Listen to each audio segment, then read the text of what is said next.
Desafortunadamente yo lo que veo es que no hay que ninguna de las organizaciones, ya, ahí disculpa el golpe, Sí, trabajan para fortalecer capacidades. O sea, todas las organizaciones trabajan en un sistema clientelar. Es decir, hacer clientes, hacer beneficiarios, hacer gente que sea parte de mi organización, que yo pueda presumir que trabajé ahí, que tuve números y que tuve resultados, ¿no? sí. Pero la mejor incidencia que una organización de la sociedad civil puede tener con pueblos y comunidades indígenas es no tener presencia.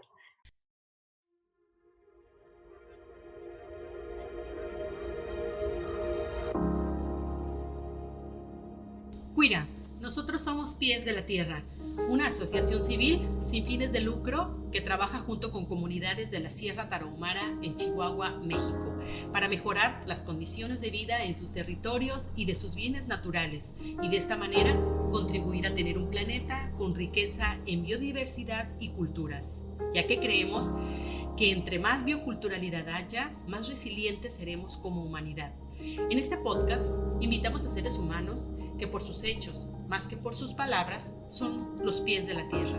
Es decir, gracias a ellos y sus aportaciones a la sociedad y al medio ambiente, el mundo sigue de pie y avanzando a un planeta más habitable y justo para las próximas generaciones. Cada 15 días platicaremos con extraordinarias personas para que nos compartan un poco de sus historias de vida, sus motivaciones y esperanzas en el porvenir. ¿Estás listo para ser el próximo pie de la tierra? Bienvenidos, comenzamos.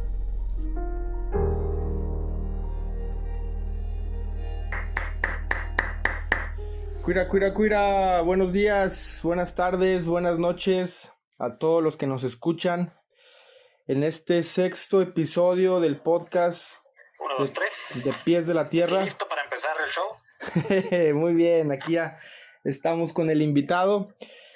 Muchas gracias por estar con nosotros, por escucharnos. El episodio de hoy pues va a estar muy interesante.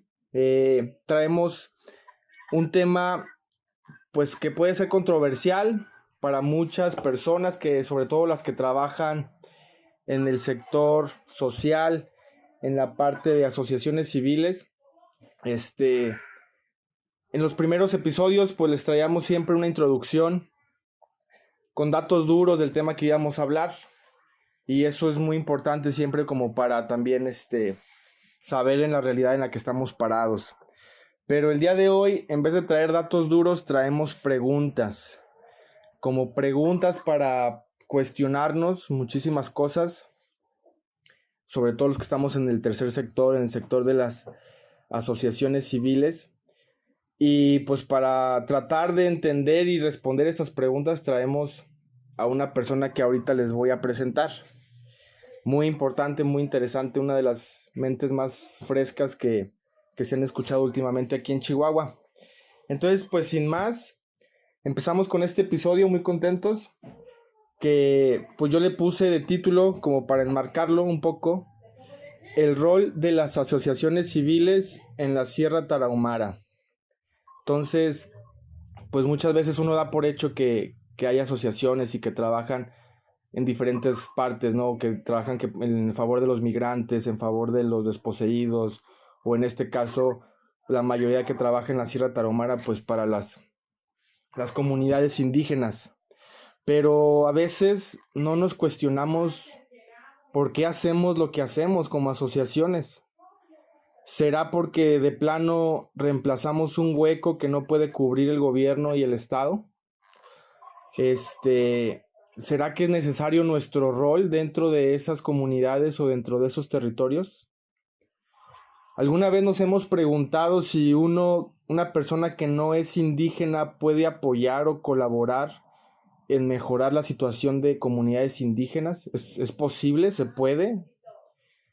¿O la solución vendrá de las mismas comunidades?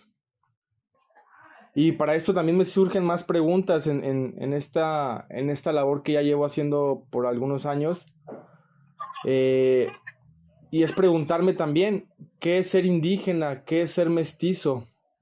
Hace poco me llegaron los resultados de una prueba que me pude hacer circunstancialmente de ADN, de manera gratuita y me dieron los resultados y salí que el 40% de mi ADN es europeo del oeste, o sea, quiero entender que es español, y un 18% náhuatl otomí, y esto coincidió un poco con mi ascendencia de Jalisco.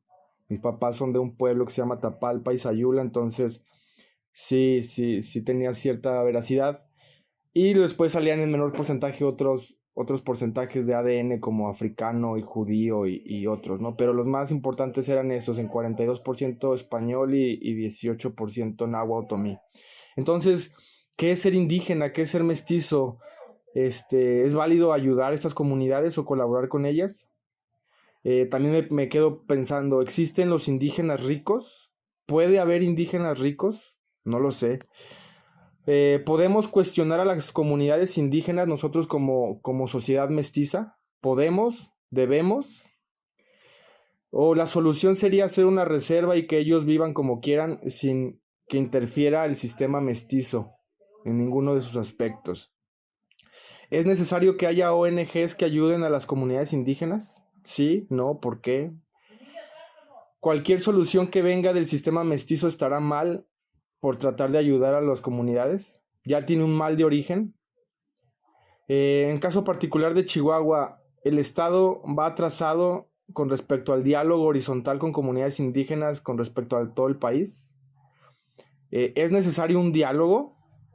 El diálogo desde la perspectiva mestiza muchas veces suele evaluar lo que está bien o lo que está mal. Por lo tanto, este tipo de diálogos no serviría para entablar un diálogo profundo. Por otro lado, también me pongo a pensar, ¿lo indígena está de moda?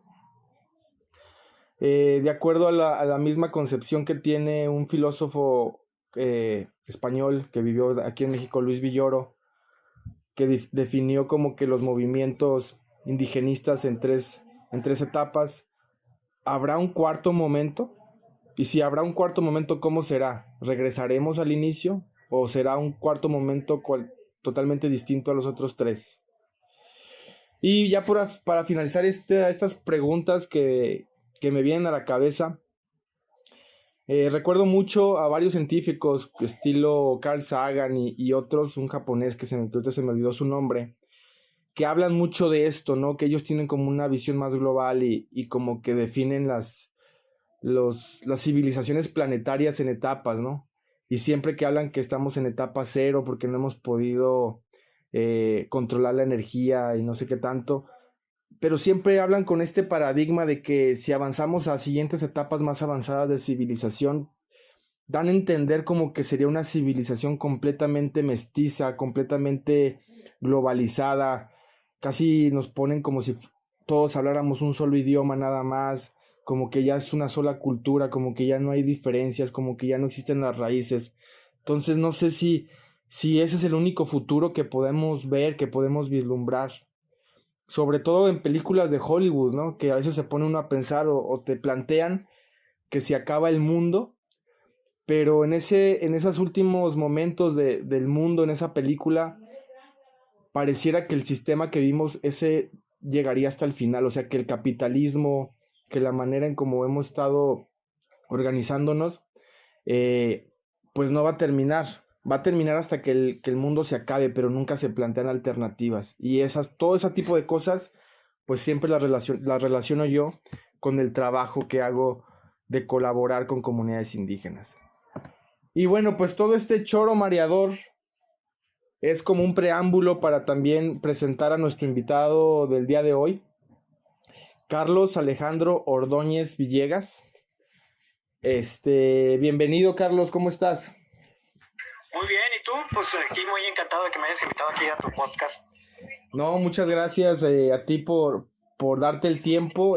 Lo comentábamos antes de empezar la grabación, que pues el tiempo es de las cosas más valiosas y pues que te des el tiempo para echar una platicada, pues es muy alentador para nosotros en este proyecto.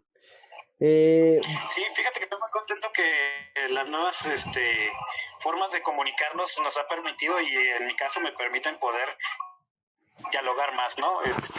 Que en otro caso hubiera sido más difícil que nos encontráramos, ¿no? Sí, de acuerdo, totalmente. Y Y bueno, creo que no voy a decir la edad de Carlos, pero podemos decir que es millennial. Y pues todo esto ha facilitado muchísimo las cosas, así como lo dices, en comunicación y pues como tener una oferta de más contenido, porque a veces nos perdemos mucho, sobre todo en las redes sociales, que pues sí hay mucha apertura, mucho conocimiento, pero al final termina desperdiciado. Entonces este espacio es pues para eso, para aportar un poquito, el granito de arena, sobre todo a la gente que tenga intereses en cuestiones filosóficas o cuestiones de la sociedad civil, que es nuestro caso, ¿no? Bueno, dejen presento un poquito a Alejandro, ya después él nos va a platicar un poquito más de su vida. Alejandro Ordóñez o Carlos Alejandro Ordóñez es un filósofo de Chihuahua. Dentro de sus áreas de estudio pues está la filosofía, los derechos, la ética, la filosofía indígena, la filosofía griega y la filosofía mexicana. También tiene áreas de interés desde la metafísica hasta la física moderna, pasando por la política y el derecho. Él estudió filosofía y letras aquí en la Universidad Autónoma de Chihuahua y fue o es el director, ahorita nos va a platicar, del Círculo de Investigaciones Filosóficas y Jurídicas Asociación Civil. También le ha tocado coordinar el programa interinstitucional de apoyo al indígena, el PIAI, y también ha trabajado como asesor legislativo en el Congreso del Estado de Chihuahua, estando en la Comisión de Pueblos y Comunidades Indígenas y Mesa Técnica del Desarrollo Social. Entonces, como ustedes ven, es un perfil muy amplio, es un filósofo, es un lector apasionado, pero que además pues tiene estas inquietudes pues como todos los filósofos me imagino, por cuestionarse y por tratar de aportar un poco y compartir un poco de todo lo que del conocimiento que ha acumulado. Pues bienvenido, Carlos. Este es tu espacio. Me gustaría que platicaras un poquito de ti, de tu infancia, de tu juventud y ahora de tu vida de adulto joven. ¿Qué momentos cambiaron tu vida? ¿Cuál es tu recuerdo más viejo? ¿Qué decisiones tomaste y por qué las tomaste para llegar hasta donde estás ahorita actualmente? Que bueno, pues también creo que estás trabajando en el DIF, ¿no? Entonces, no sé qué nos puedas platicar, Carlos. Pues mira, ya que me dices eso y todas las preguntas que hiciste, que son como que reflexivas, pues creo que haré mi biografía reflexiva, ¿no? Ok, muy bien. Es decir, cuando empecé a reflexionar y cómo terminé en estos temas de pueblos y comunidades indígenas y de organizaciones de la sociedad civil. Fíjate que desde muy pequeño tuve la fortuna de trabajar con pueblos y comunidades indígenas. Por un lado, mi familia, mi bisabuelo, era indígena y mis abuelos que son de Cuauhtémoc, de un rancho también hay, de mi familia es cercano, es Rarámuri, aunque a mí ya no me toca todo ese proceso, por cuestiones, pues de aculturización y también de reivindicación, ¿no? De los pueblos. Sin embargo, mi papá, que es abogado, desde muy pequeño él trabajaba en CRIL, en la clínica de Santa Teresita, okay, como asesor jurídico, y me tocó convivir con los niños indígenas, ¿no? O sea, y convivir con ellos en el sentido de jugar, ¿no? Lo que a mí me dio una visión y que luego entra mucho en contraste con las visiones que tienen muchas comunidades y pueblos hoy, asociaciones, en el que no me batallo mucho para ver a los pueblos y comunidades indígenas como sujetos de atención, okay, o sujetos de apoyo. Sí, los veo más como personas iguales. Y a la par, mi papá trabajaba con comunidades forestales como asesor, porque estuvo en la reforma agraria un tiempo, y con las comunidades menonitas. Entonces, pues tuve una educación muy intercultural desde muy pequeño, okay, lo cual pues me llevó a ser muy reflexivo y también a decidir, por pura curiosidad, dedicarme a la filosofía. Alguna vez leí la palabra, fíjate, me acuerdo cuando niño, de filosofía, y me interesó muchísimo, porque lo único que tenía a la mano de lecturas para niños, mi papá siendo abogado, era una enciclopedia, ¿no? Entonces, al leer la entrada de filosofía me di cuenta que el aprender de forma enciclopédica y aprender todas las cosas que venían en la enciclopedia, pues prácticamente era algo que le tocaba a la filosofía, y pues eso a mí me encantó, ¿no? Desde entonces me fui dedicando a ello, ¿no? Y en cierta manera, pues eso fue lo que me fue orillando poco a poco a la filosofía. Luego, posteriormente, tuve la oportunidad de trabajar, estudiar, y es una fortuna, estudiar en una escuela de corte católico, con mucha comunicación con los jesuitas. Entonces, pues de cierta manera ya conocía yo al padre Verplanken, y bueno, pues el trabajo social y la forma de interpretar las cuestiones éticas, teológicas y de valores de los jesuitas, pues es totalmente diferente a lo que la iglesia a veces marca, ¿no? Sí. Muy filosófica, pero también muy de movimiento, ¿no? De no quedarse ahí. Al grado que hubo un tiempo en que estuve coqueteando con ser sacerdote, ¿no? Pero bueno, órale, no era mi vocación. Mi vocación ha sido social, pero nunca teológica, ¿no? Y bueno, pues ahí fue cuando decidí pues dedicarme a estudiar filosofía, y me cautivó. Y aunque pareciera extraño, a mí lo que me ha cautivado en la filosofía es el trabajo teórico, y de investigación, ¿no? Okay. Aunque siempre he creído que un filósofo que no se gana la vida viviendo de la filosofía, pues es un filósofo incompleto, ¿no? Por ese sentido, le he sacado la vuelta a la cátedra, ¿no? Ya. Doy clases, pero mis clases las doy al estilo socrático, ¿no? Tratar de que sea en ambientes abiertos o diferentes, no tanto viviendo de una institución, ¿no? Okay. De hecho, estoy planeando mi propia institución para dar clases en ese sentido, ¿no? Okay. Al tipo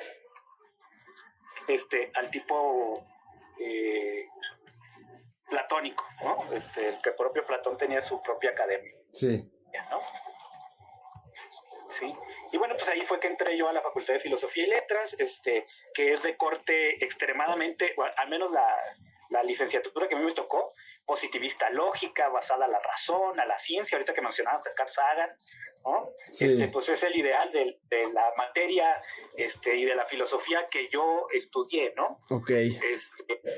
En el que pues hay una sola visión, un solo tipo de pensamiento, el único pensamiento correcto es aquel que puede matematizarse, que puede establecerse de forma teórica, y que te puede ayudar a mantener regularidades. Lo demás pues es absurdo, ¿no? Es algo que no tiene sentido, ¿no? Okay. Eso es lo que yo aprendí, y me encantó aprenderlo. La verdad es muy valioso ese conocimiento y te permite tener ideas básicas sobre la realidad y poderte enfrentar a estos problemas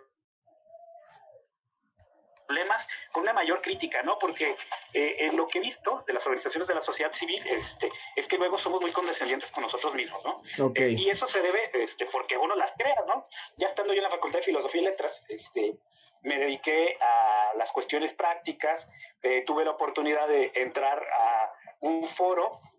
Siempre he sido la idea de tomar los espacios públicos y no tenerles como ciudadanos, ¿no?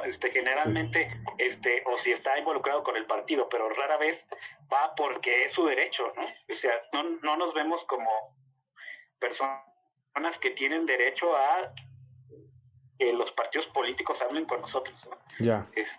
Como que nos vemos, no solo si soy partidario.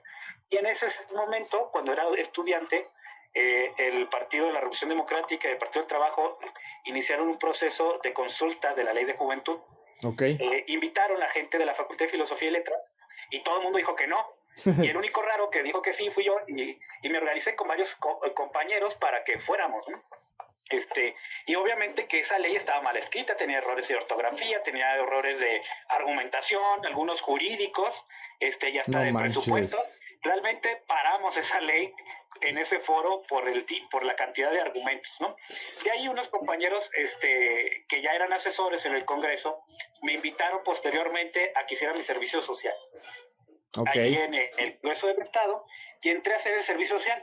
Mi primer tema ahí en el servicio social, y que era el que más me gustaba y porque sonaba mucho, era el de transparencia y acceso a la información pública, sobre todo porque uno de los teóricos de transparencia y acceso a la información pública en México es Jesús Rodríguez, que es un doctor en filosofía de la Universidad Autónoma Metropolitana, y que sus teorías acerca de la transparencia pues eran muy profundas, ¿no? Órale. Y que estaban marcando un cambio interesante y muy grande. De hecho, soy un crítico en mi gremio. Los filósofos luego dicen es que la filosofía no nos nos hacen caso, el gobierno nos quiere borrar y todo ese tipo de argumentos que hace la academia desde la flojera, la verdad, desde el sentido de la comodidad, porque existen muchísimos filósofos, muchos doctores en filosofía que están incidiendo en políticas públicas a nivel nacional y a nivel global, ¿no? Okay. Entonces, pues entré con el tema de transparencia, pero bueno, el tema de transparencia cuando recién entré, que era la gran reforma social del gobernador Reyes Baeza, que luego presentó la iniciativa a nivel federal y fuimos punta de lanza, pues era el tema que no se le iba a dejar a uno de servicio social, ¿verdad? A uno Ya no. sé. Entonces, a los asesores grandes los mandaron a lo de transparencia, y a los que para que pasaran el tiempo nos mandaron a otra gran reforma ambiciosa también de ahí del periodo de Reyes Baeza. Se aventó 3 grandes reformas: la penal, el famoso nuevo sistema de justicia penal, el sistema penal acusatorio, Sí. El de transparencia y acceso a la información, y la tercera, que era la menos popular, que era la de desarrollo social. Okay. Entonces mandan al de servicio social, pues a la de desarrollo social, que tan importante iba a ser. Y ahí me toca conocer un grupo de asesores.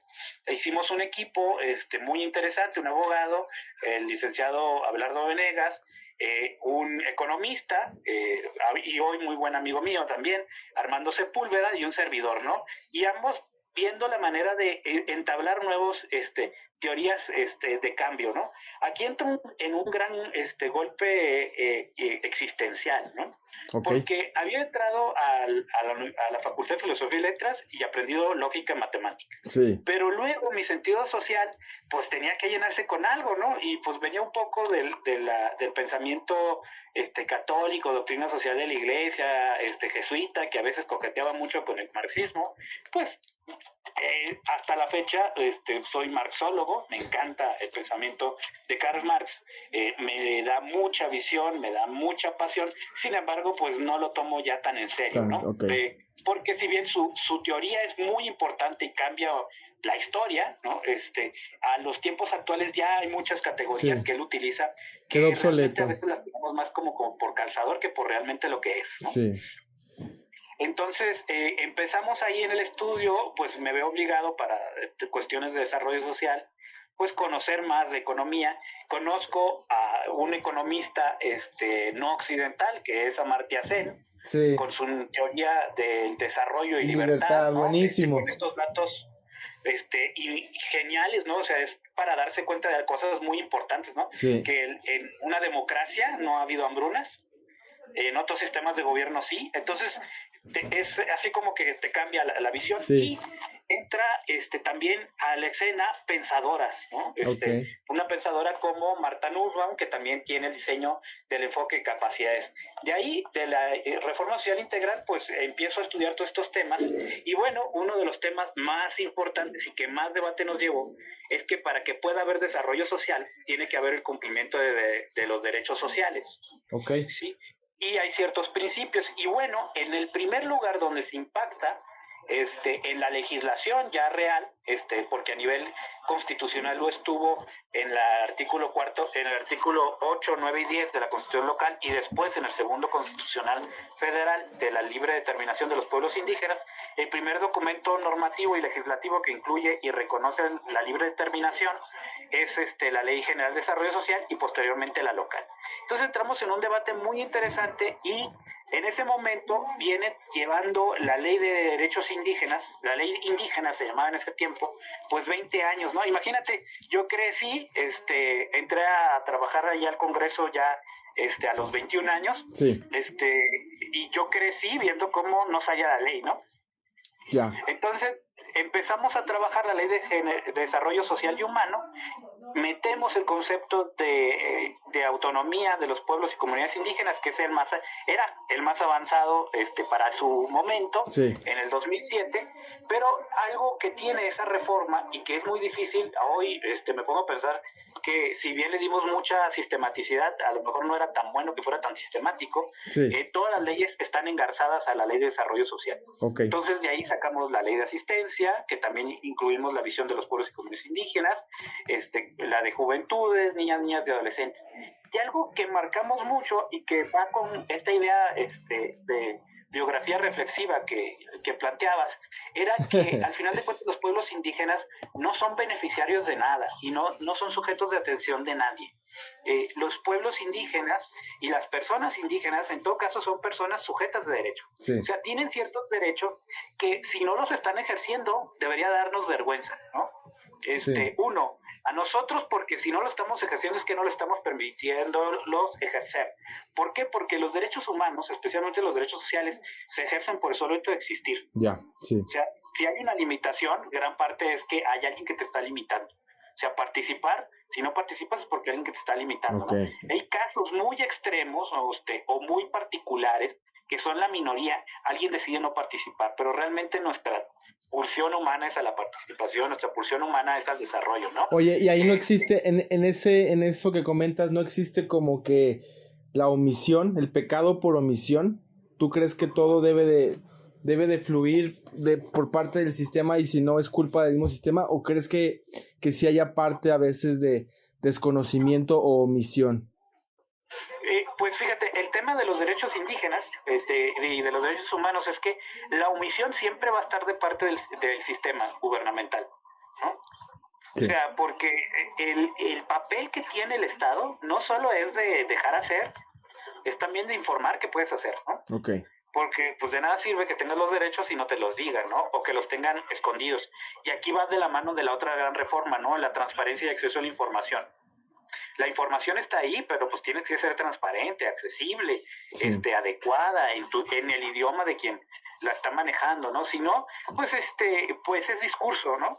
No sirve nada. Si no hay todo ese sistema completo, ¿no?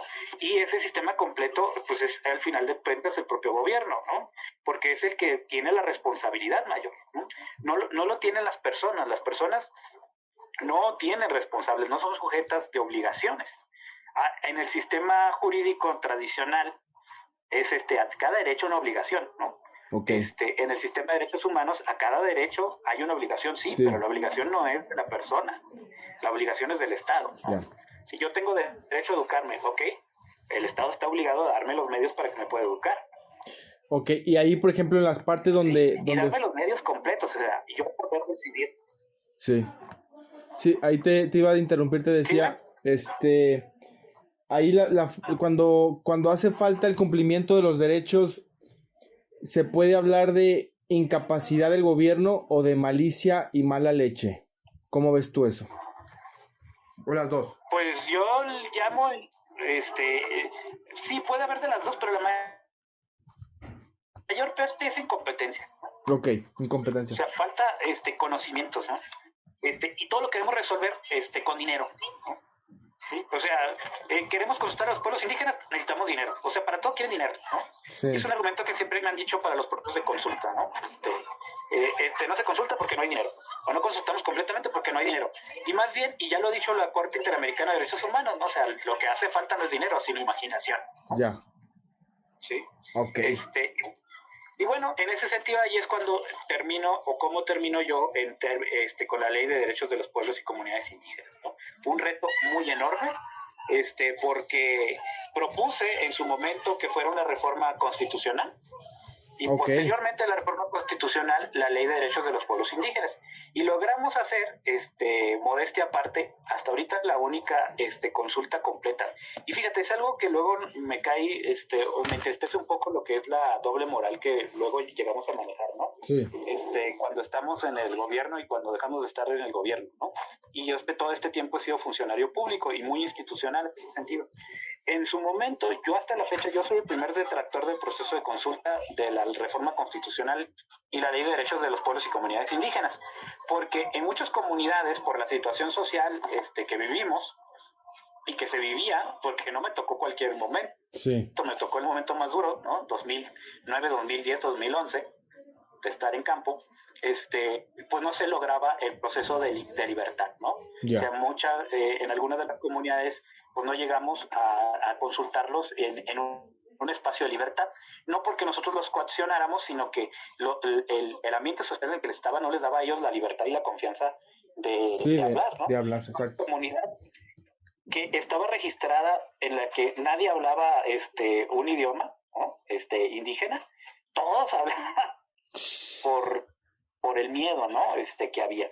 Y bueno, pues todo eso lo documenté, todo eso quedó dicho, se le informó al PIAI, nunca manejamos ideas de que no, ya juntamos a 5,000 gentes, siempre presentamos las cosas, la información como tal, ¿Cómo era? y en su momento les decíamos, porque al final de cuentas, filósofo de la ciencia, les vaticinaba que todo proceso de consulta no iba a poder, si no pensábamos en un sistema mejor, jamás iba a poder ser mayor al que estábamos haciendo. Okay. O sea, todos los demás tipos de consulta que se intentaran hacer iban a terminar con la misma limitación.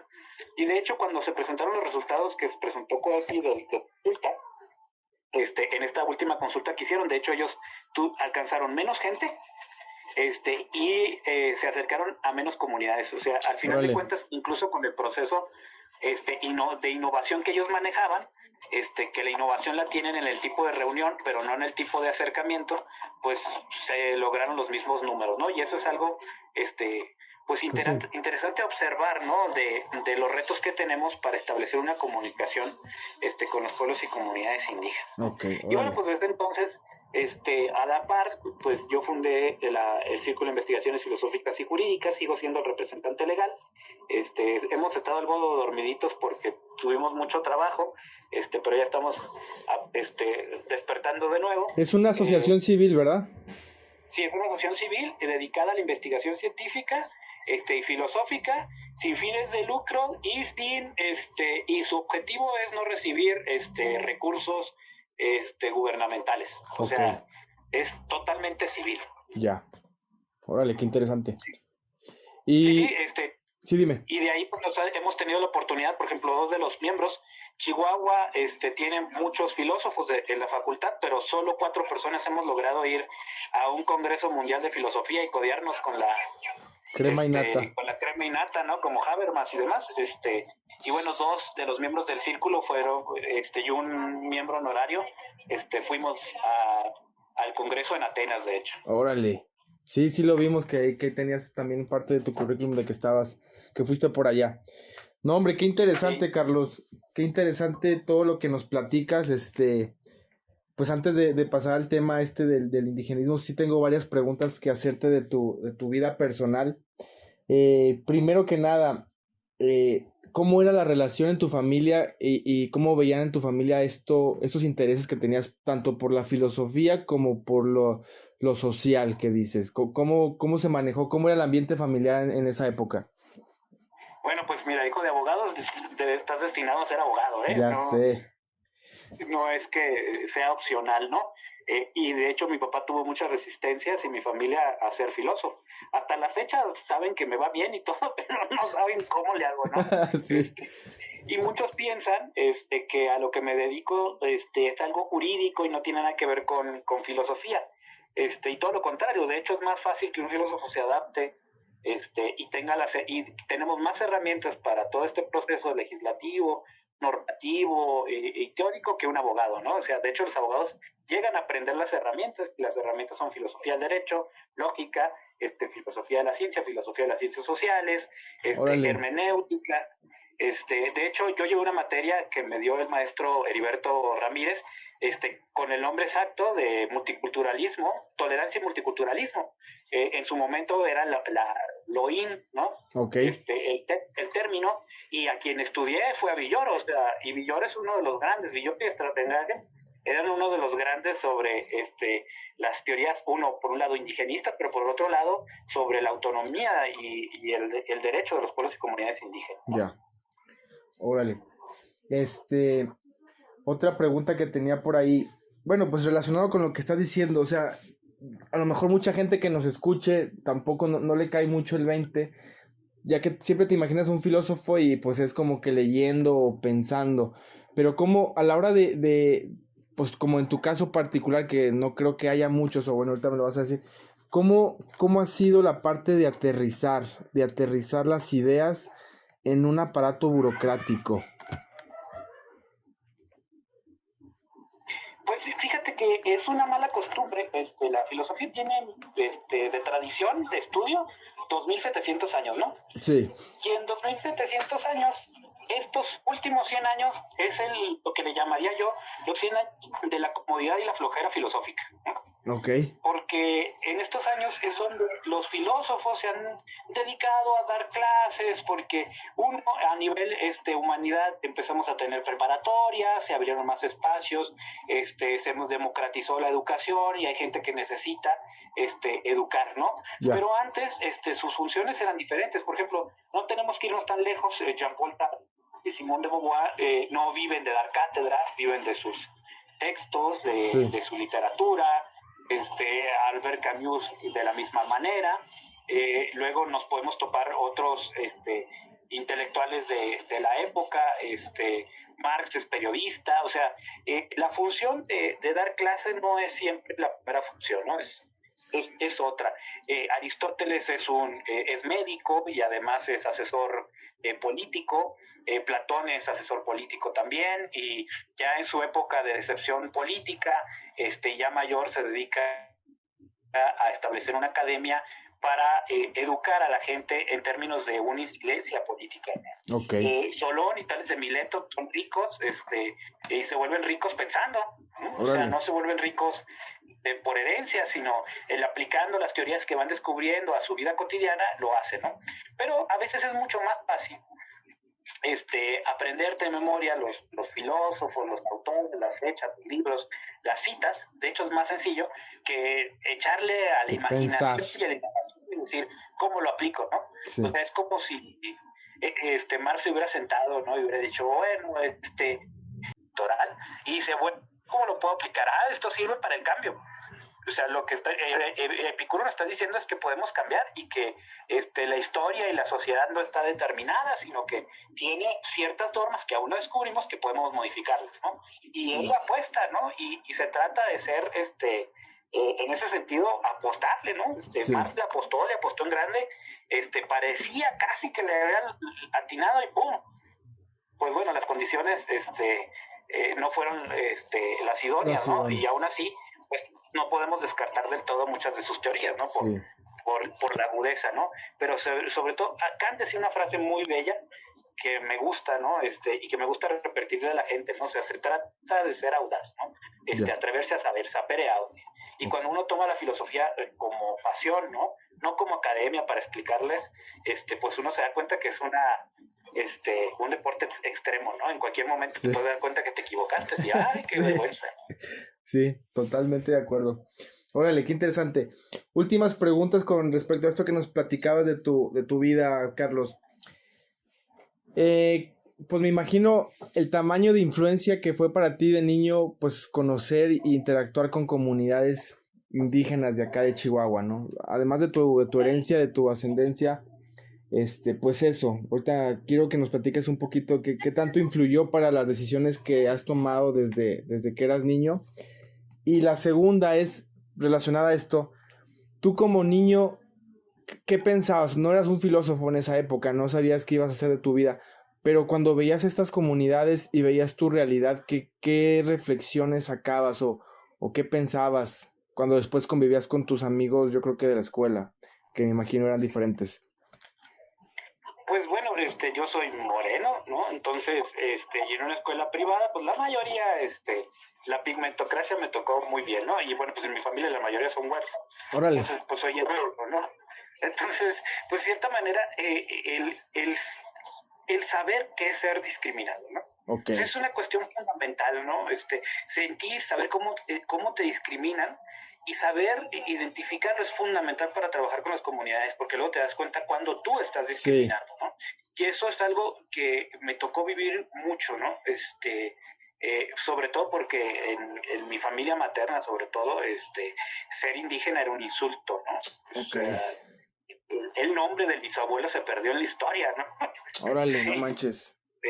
Por la vergüenza, ¿no? Y pues, ¿qué tiene eso de malo, no? O sea, y luego, el dar cuenta, pues no, era muy reflexivo, no sabía que era filosófico, ¿no? En ese momento, pero el ver las historias, la mitología creacional, Rarámuri, la propia, y las influencias sobre todo artísticas, porque cuando niño, ahorita ya lo olvidé por falta de práctica y instrumento, pero tocaba el piano, ¿no? Okay. Y pues bueno, en mi relación con el padre Verplanken, pues cuando niño, el padre Verplanken tenía ahí un piano, ¿no? Años después supe que era el piano de Romain Wheeler. Órale. Uno que tenía él para ensayar en lo que se construía su nido del águila, ¿no? Okay. Entonces, pues en cierta manera, yo hoy lo veo que había un cierto destino, ¿no? a que pudiera trabajar con todo esto y que me hizo ver a las comunidades indígenas como personas, ¿no? Eso es algo que le critico yo mucho a los antropólogos, ¿no? Ya. Que le quitan el factor persona, el factor nombre. Sí. ¿Sí? O sea, una artesanía es rarámuri, ¿no? No es de Juanita, ¿no? Sí. ¿Sí? O sea, y fíjate, incluso la diferencia entre artesanías, ¿no? Porque hay de artesanía mestiza de Mata Ortiz, sí, sí, ¿no? sí. Tiene sus nombres, ¿no? Y su firma, y no es de la comunidad de Mata Ortiz, sino pues de un personaje que luchó y no sabemos toda su biografía, ¿no? Y de los indígenas y de los rarámuris, nada. Sí, cierto, O sea, ¿quién introdujo esta idea de hacer artesanías? ¿Quién introdujo esta visión de escribir, no? Es algo que yo le reprocho mucho, aunque éramos muy buenos, éramos amigos, Enrique Servino y yo, pero algo que le reprocho muchísimo es su libro, en el que él se apropia culturalmente de cuentos que no son rarámuris, que tienen un nombre, que tienen un apellido y que tienen un autor, sí, ¿no? Y que los presenta como si fueran colectivos. De la comunidad. Ajá. Sí, como si fueran de la cultura popular. Incluso a nivel occidental tenemos grandes investigaciones históricas tratando de descubrir quiénes son los autores anónimos, ¿no? O sea, pero con pueblos indígenas no. Ellos no tienen el derecho al nombre, ¿no? No les hemos dado ese derecho. Híjole, sí, cierto, qué interesante. Yo nunca había puesto a pensar en eso, ¿eh? Y fíjate qué curioso, ahorita en todo lo que dijiste, a todas las personas que nombraste, a Romain, al padre Verplanken, a Enrique Servín y a Mata Ortiz, o sea, se ocupa un episodio completo nada más para platicar de esos cuatro. Desgraciadamente ahorita por el tiempo no podemos decir un poquito de qué se trató, pero son personajes, artistas, artesanos, filósofos también, Enrique, académico, muy estudiosos de la cultura también rarámuri, que valdría la pena después platicar otra vez en otro episodio con Carlos y platicar sobre la labor que hicieron todos ellos, para bien y para mal, ¿no? Que también tiene mucha relación con la cultura de acá de Chihuahua. Órale, pues qué interesante. Pues ahora sí, adentrándonos un poquito a las preguntas, a la introducción que hice para este episodio, Carlos, pues no sé, si qué nos quieras platicar con todo esto del indigenismo, de la relación que hay con las asociaciones civiles, si está bien, si está mal, si no debemos de cuestionarlas, para dónde vamos, un cuarto momento indigenista. No sé si puedas también introducir un poquito el término indigenismo para la gente que nunca lo había escuchado o que lo había escuchado pero no lo entiende, como en palabras sencillas, y pues a dónde vamos con todo esto. Claro que sí, de hecho esto ya no es parte de mi biografía, pero tiene que ver con mi ascendencia. José Torres Ordóñez es de los fundadores del Instituto Nacional Indigenista, ¿no? Okay. Él es de aquí de Cuauhtémoc, y fue una figura del indigenismo. El indigenismo lo podemos traducir en una frase muy sencilla. Es el mestizo que siente culpa por la discriminación de los indígenas. Ok, perfecto. ¿Sí? Y que quiere, a como de lugar, encontrar su ascendencia indígena, ¿no? Ya. Ese es el indigenismo. Y entonces llega y actúa pensando que él fue indígena alguna vez, ¿no? Y por cuestiones de injusticia social tiene más y debe repartir y hacer que los demás tengan más, ¿no? En ese sentido, llevar progreso a las comunidades, ¿no? Pero en una forma muy ingenua, ¿no? Es un progresismo ingenuo en el que pues yo llevo desarrollo a las comunidades porque eso es lo que yo sé, ¿no? Y así me lanzo, ¿no? Sin tener un conocimiento pues más a fondo y más estudioso, más técnico, más científico, ¿no? Sí. Ese vendría siendo así como que el indigenismo, ¿no? Y que tuvo mucha fama, sobre todo en los años de los 20 a los 70, más o menos. Ok. que ahí fue donde el gobierno tuvo como un rol muy importante para promover esto de las políticas indigenistas, ¿no? Ahora, no sé, tú me lo vas a decir con mayor precisión, pero ahora lo que pasó después de los 70s para acá, o sobre todo desde de los 90s con el levantamiento zapatista, pues fue que las asociaciones civiles, que la sociedad civil empezó a ocupar ese espacio indigenista, ¿no? Y bueno, aquí pues es parte de mis reflexiones que hago trabajando en esta asociación civil. ¿Estaremos haciendo el bien? ¿Estaremos haciendo mal? ¿Qué has concluido tú con todas estas asociaciones, con todo esto que está pasando en Chihuahua y a nivel nacional también? Fíjate que lo que pasamos es desde un indigenismo de Estado, pensado y evaluado según la comunidad, porque no era el indigenismo de Chihuahua, no fue el mismo indigenismo de Chiapas, de Oaxaca, ¿no? O sea, tenían sus peculiaridades, ¿no? A un indigenismo de la sociedad civil, militante, y homogenizante. Eso es lo que no me gusta de las organizaciones de la sociedad civil, sobre todo porque aquí en Chihuahua no es que esté en contra del movimiento zapatista, pero aquí en Chihuahua el movimiento zapatista, además de no tener mucha influencia, más que en las organizaciones civiles, la influencia, y en la iglesia, la influencia la tuvo de forma perniciosa. En 1992 se empieza una reforma de Estado de corte electoral con Francisco Barrio, Sí. Y que en cierta manera enarbolaban algunas figuras de la política en Chihuahua, ¿no? Entre ellos el actual gobernador. Para 1993 sacan una reforma, incluyen en unas consultas varias comunidades indígenas y organizaciones de la sociedad civil, dicen, oigan, pues sí, esto es una nueva reforma de carácter electoral, pero estamos dejando a los indígenas afuera. Okay. Y se incluye un capítulo nuevo en la Constitución local, que es el de derechos indígenas, que está desde el 93-94, en el que se da derecho a la autonomía, derecho y reconocimiento de los sistemas normativos internos con la terminología de la época, que era de usos y costumbres, y el derecho a sus tierras y territorios de forma inalienable e imprescriptible, ¿no? O sea, lo cual es un boom que ni a nivel nacional se ha logrado, ¿no? Así de grande. Y que ni siquiera el zapatismo lo logró. Se logra, se aprueba, es vigente. Está a punto de salir la ley que lo sistematiza, pero el levantamiento armado obliga a la nación a detener toda negociación porque el movimiento zapatista no va a aceptar otra redacción que no sea la que ellos propongan. Okay. Y la única manera para bajar las armas es así. Así que aunque Chihuahua trae su propia dinámica pacífica de diálogo con los pueblos, para el derecho a la autonomía se detiene porque hay que desarmar al zapatismo, ¿no? Entonces, eso atora el proceso jurídico aquí de los derechos de los pueblos indígenas, y lo detiene 20 años, ¿no?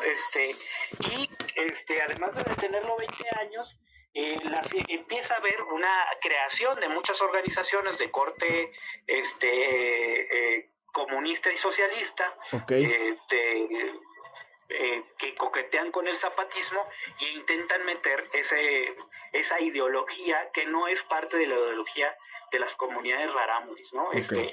Que es la mayoritaria, ¿no? Sí. Y que es la que más problemas ocasiona en el sentido de su organización, porque su organización es totalmente diversa a los pueblos y comunidades indígenas en el país. Ya, de acuerdo, totalmente. Y sí, pues platícanos, ¿cómo ves, o sea, el hecho de que se haya crecido este movimiento de asociaciones civiles? ¿Qué demuestra? ¿Para dónde vamos? ¿Cómo ves esa situación? Desafortunadamente yo lo que veo es que no hay que ninguna de las organizaciones, ahí disculpa el golpe, sí. Trabajan para fortalecer capacidades. O sea, todas las organizaciones trabajan en un sistema clientelar. Es decir, hacer clientes, hacer beneficiarios, hacer gente que sea parte de mi organización, que yo pueda presumir que trabajé ahí, que tuve números y que tuve resultados, ¿no? Sí. Pero la mejor incidencia que una organización de la sociedad civil puede tener con pueblos y comunidades indígenas es no tener presencia. Y aquí te puedo decir, el Círculo ha trabajado con comunidades indígenas, ¿sí? Y nuestro trabajo fue el empoderar a un grupo de traductores e intérpretes que querían hacer una asociación civil. Ok.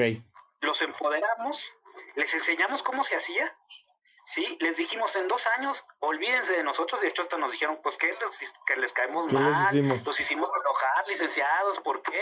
¿No? Porque ellos estaban acostumbrados a que organización de la sociedad civil que llega a la sierra dura ahí toda su vida, ¿no? Sí. Y en la misma comunidad.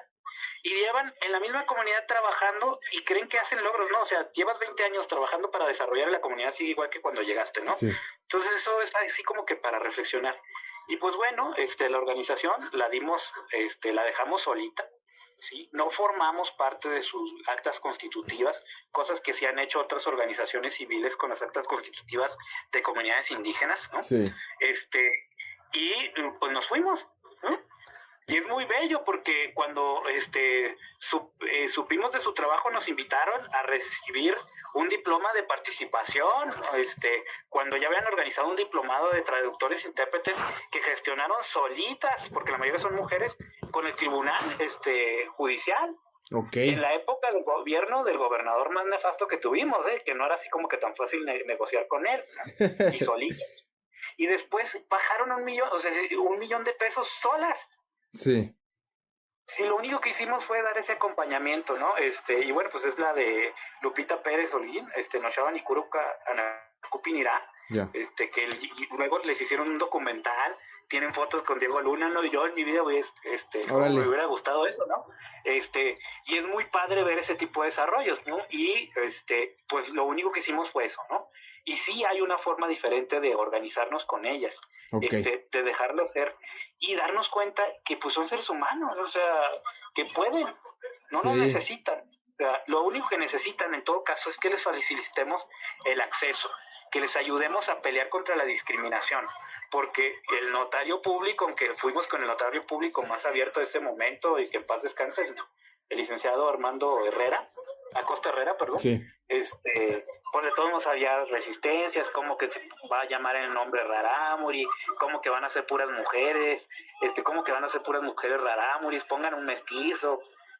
El ayudarles en ese proceso, ¿no? De discriminación, creo que es el papel que nos toca a los mestizos. O sea, sí tenemos que llegar ahí, a acabar con la pigmentocracia, acabar con la discriminación y dejarlos equivocarse, ¿no? O sea, De acuerdo. Al final de cuentas es parte de la educación, ¿no? Pues hay una organización, me tocó en una intervención en Tatahuichi, ¿no? Decían, ahí los ejidatarios que se las pasan peleados del chongo, ¿no? Ya, licenciados, ayúdenos, ustedes resuelven el problema. No, la bronca es suya, compadres, ¿no? Sí. A ver, yo en todo caso les puedo recordar que ustedes tienen leyes, ¿por qué no las están aplicando, no? O sea, yo no vengo, ustedes me invitaron a ser testigo, ¿no? Pero como testigo es lo único que les puedo decir.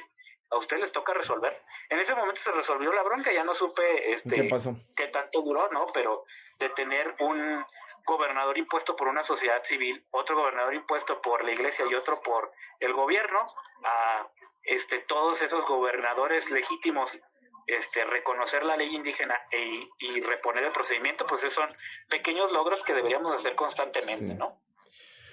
Oye, Carlos, y con esto que platicas de esa colaboración que hiciste, yo me pongo a pensar, o sea, de lo que me ha tocado ver a mí, con mi experiencia, las comunidades de la sierra, todas son diferentes entre ellas, o sea, hay una diversidad muy grande en muchísimos aspectos, ¿no? Desde hasta el mismo acercamiento al Estado, ¿no? O al gobierno del Estado de Chihuahua. No creo que todas las comunidades estén en las mismas condiciones para poder hacer un trabajo de 2 años, 3 años y que puedan hacerlo por sí solos. Digo, no es que quiera decir que es una regla, no, te digo, todas las comunidades son diferentes, pero no sé, o sea, pensaría que es primero lo más importante es como que tener un diálogo con ellos y que ellos nos digan qué es lo que necesitan. No sé si el planteamiento esté correcto filosóficamente hablando, ¿va? Pero así hemos tratado nosotros de manera particular como asociación. Nosotros, te voy a platicar un poquito así de manera rápida. Nosotros solamente colaboramos con comunidades que se acercan a nosotros. Nosotros no es que vayamos y hagamos una oferta de proyectos o de productos o de servicios, no. La gente que ha llegado con nosotros se ha enterado de algo que hemos hecho, que les ha gustado, que vieron o algo, y se acercan y nos dicen, ¿saben qué? Queremos hacer algo así en nuestra comunidad, porque en nuestra comunidad no hay trabajo, ocupamos, así como decías, ocupamos aprender a hacer esto porque se nos está yendo el suelo, se nos está acabando el agua, se nos está acabando el bosque, y pues no nos llegan apoyo, bueno, así lo manejan ellos, no nos llegan apoyos y pues queremos ver cómo podemos acabar con esta situación. Y nosotros lo que hacemos es, firmamos como un convenio de colaboración, y lo primero que hacemos es fomentar un diálogo para que ellos mismos planteen cuáles son sus necesidades y sus problemáticas. Y con base a eso, ellos priorizan lo que tienen que hacer. Y ahí nosotros ya decimos, ok, nosotros podemos apoyarlos para esto, ¿no? Y eso puede incluir muchísimas cosas en la estrategia. Buscar recursos, aprender cosas o ir a que sepan dónde se hacen esos trámites o apoyos, ¿no? Entonces, de esa manera nosotros lo vemos, y también lo hemos pensado muchísimo y lo hemos reflexionado. No podemos estar mucho tiempo ahí, en cada comunidad donde hacemos este tipo de colaboraciones, por lo mismo, porque ellos tienen que hacer, aprender a hacerlo por sí solos, ¿no?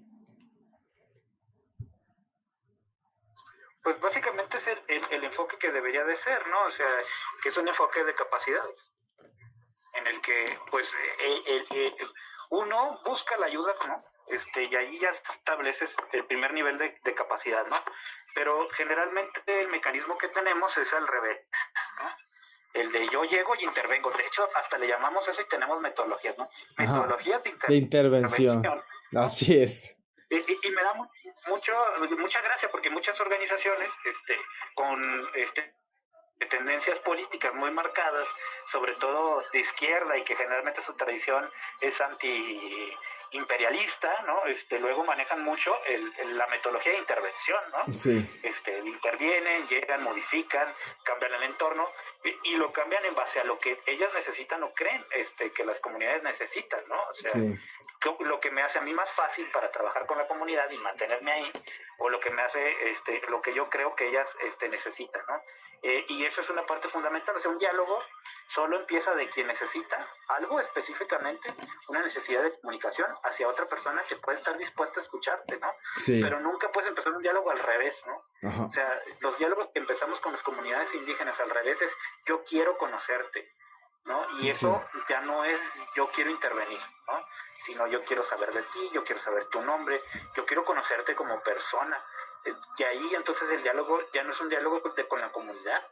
O sea, mis diálogos en lo personal, mis diálogos con las comunidades indígenas nunca lo he marcado como con las comunidades indígenas, sino con las personas, con Guadalupe, con Patricio, con Alejandro, ¿no? Muchos, con Cruz, ¿no? Que sí, hoy son mis amigos y que aunque en su momento eran autoridades indígenas, y que a través de ellos hablé con las autoridades, pues ellos eran personas con las que establecí un diálogo de conocimiento, ¿no? Eso es algo que nos hace falta mucho entender, sí, sobre lo que se trata del diálogo, ¿no? Ahora también, esa relación que existe, pues puede ser una relación de poder asimétrico, ¿no? O también puede ser una relación de poder de conveniencia por parte de las mismas comunidades o de las mismas personas dentro de las comunidades. Te voy a decir por qué. Porque también me ha tocado mucho ver, no sé, siembras de maíz, de frijol, o por no decir otro tipo de siembras ilegales, que las mismas comunidades o la persona, el agricultor, utiliza sistemas de riego por aspersión. Pues no, a lo mejor no es la última tecnología que existe en la agricultura, pero ya es un sistema pues diferente, no es de temporal, ¿no? Que es a lo que la mayor parte de los agricultores en la sierra se dedican. Y me pongo a pensar, y de hecho hasta les pregunto, ¿no? ¿Quién les enseñó a hacer esto? Porque no vino una asociación civil, no vino el gobierno, no vino un programa específico a decirles así se pone un aspersor y así se monta una línea de conducción desde un aguaje.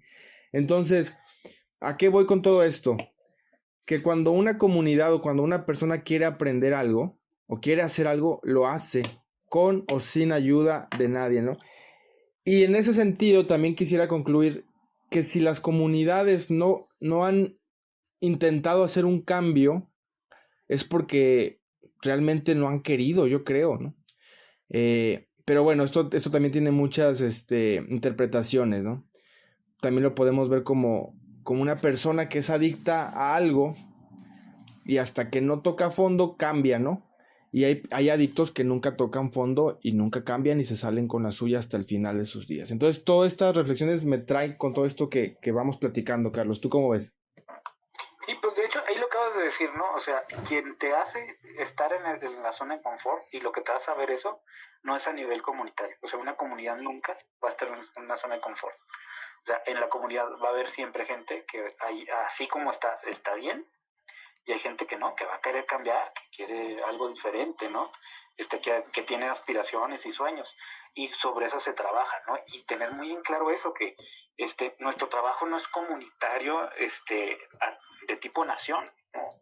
O sea, sino a lo mejor de grupos específicos de personas, ya está ahí, ¿no? Ok.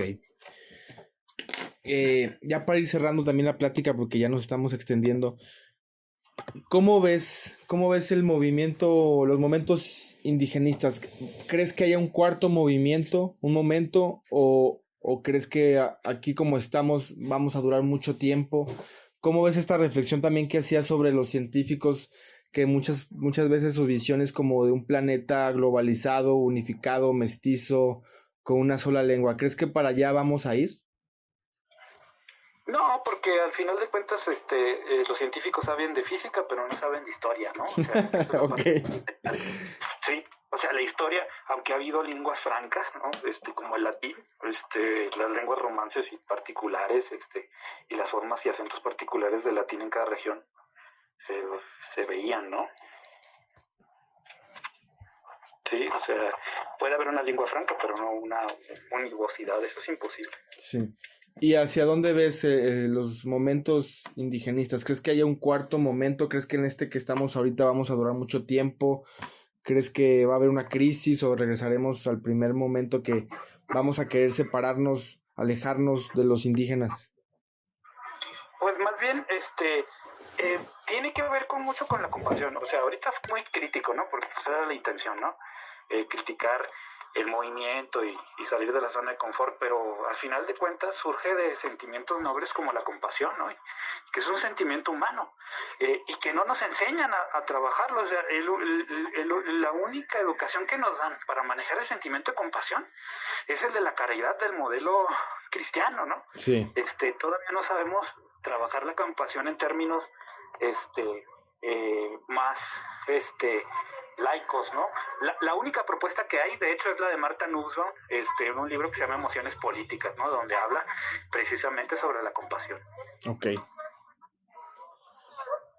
Y ya para terminar, ¿cómo ves también, otra reflexión o pensamiento que me viene a la cabeza, que, regresando un poquito a lo que estábamos platicando, lo mejor sería hacer como unas reservas y que las personas o las comunidades se acercaran cuando necesitaran algo, cuando quisieran modificar algo en la relación con un sistema mestizo? Pues eso también es imposible, ¿no? Es como creer que el sueño de los científicos, ¿no? O sea, no ha habido comunidad aislada en el mundo. O sea, todos han tenido comunicación. Incluso la propia teoría que se tenía de que América había estado aislada durante muchos años, cada vez en nuestros descubrimientos arquitectónicos nos damos cuenta que no, que estuvieron los vikingos, que llegaron los coreanos, que los japoneses, que los chinos. O sea, sí. Al final de cuentas no hay sistemas aislados. De hecho, no hay sistemas aislados que pues, las propias leyes de físicas como la termodinámica, sí, o lógicas como el teorema de Gödel te lo dicen, ¿no? O sea, es imposible que algo sea aislado, ¿no? Ok. Órale, pues qué interesante. Pues no sé si quieras cerrar, Carlos, con alguna reflexión, decirnos qué otros planes traigas con respecto pues a la filosofía o ya la práctica de la filosofía en los temas políticos o sociales. Bueno, pues ahorita, pues para cerrar es que podemos trabajar y hacer las cosas a un ámbito más grande cuando aprendamos a manejar nuestros sentimientos y no nos den miedo, ¿no? Ser personas y ser seres humanos, ¿no? Que eso es lo que nos hace falta hoy. Ok, órale. Sí, como filósofos, ¿no? Y bueno, entre mis proyectos el que me queda es el de estoy iniciando una universidad en línea, que es escuela de filosofía, ¿no? Y es una de las cosas pues que me tiene más ahorita ocupado y orgulloso, ¿no? En el proceso. ¿Y va a ser una escuela de filosofía aquí en Chihuahua, en línea? ¿Cómo lo van a manejar? Va a ser en línea, ¿no? Se va a trabajar con el sistema de educación para que todo el mundo pueda darle. Ok. Y ya por último, bueno, esperamos que este podcast, este episodio, pues lo vean jóvenes que se quieran inspirar en personas como tú, como los otros invitados que hemos tenido, que desde su práctica, desde su experiencia, pues tratan de aportar algo a la sociedad. ¿Qué le dirías a la gente joven que está con la espinita de hacer algo en cuestión de filosofía o de desarrollo social? Que no conozco filósofo que se haya muerto de hambre, y que no se vayan con esa idea. De hecho, filosofía es de las carreras que menos porcentaje índice de desempleo tiene. Ok, mira. De hecho, está por debajo del promedio. Es el índice general a nivel nacional está de desempleo del 4%. Órale. El de filosofía a nivel nacional es del 1%. Desempleo. Realmente tienes que ser muy malo, para quedar desempleado. Y de los que terminan ejerciendo su carrera, estamos hablando que el 90% ejerce en áreas que son afines, ¿no? Cosa que no le pasa, por ejemplo, a los administradores o otro tipo de carreras. Sí, y que pues el primer filósofo que conoces es Tales de Mileto, y Tales de Mileto se hizo rico filosofando, ¿no? Ya.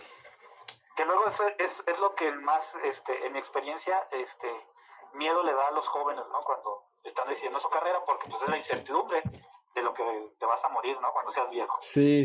Pero fíjate, al final también ya después vas creciendo, después de que terminas la carrera y te das cuenta que pues la incertidumbre siempre va a estar, estudies lo que estudies, ¿no? O sea, el mundo está cambiando todo el tiempo y te tienes más bien que adaptar y pues saber mover, ¿no? Que le hagan caso a su pasión, ¿no? Exactamente. De hecho, eso significa filosofía. Durante mucho tiempo en la antigüedad Grecia, un filósofo era alguien que era muy bueno en su arte. Entonces, un excelente zapatero era un filósofo. Un filósofo. Órale, qué interesante.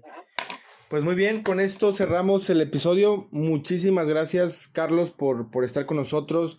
Sin duda, siempre es importante conocer otros puntos de vista para que nos ampliemos la mente y podamos tomar mejores decisiones, ¿no? No, muchísimas gracias. Sí, dime. Gracias a ti. Confieso que me acompañaste en todo el viaje a Cuauhtémoc. Mira, señal de que hay buena señal de internet, ¿no? Sin hacer anuncios publicitarios. No, pues muy bien. Pues muchas gracias a ustedes también por escucharnos. Sabemos que ya nos están escuchando desde otros países. Creo que ya estamos también ahí por Europa, África y Sudamérica, entonces estamos muy contentos. Ya saben, nosotros somos Pies de la Tierra, una asociación sin fines de lucro que colabora con comunidades indígenas de la Sierra Tarahumara. Mi nombre es Bernardo Manzano Lepe, me pueden encontrar ahí en las redes sociales. Y espérenos en otro episodio para seguir platicando con gente que aporta a la sociedad y al medio ambiente para que este mundo siga en pie y caminando hacia un futuro mejor para las próximas generaciones. Pues muchísimas gracias, ahí estamos al pendiente y nos vemos el próximo episodio. Saludos.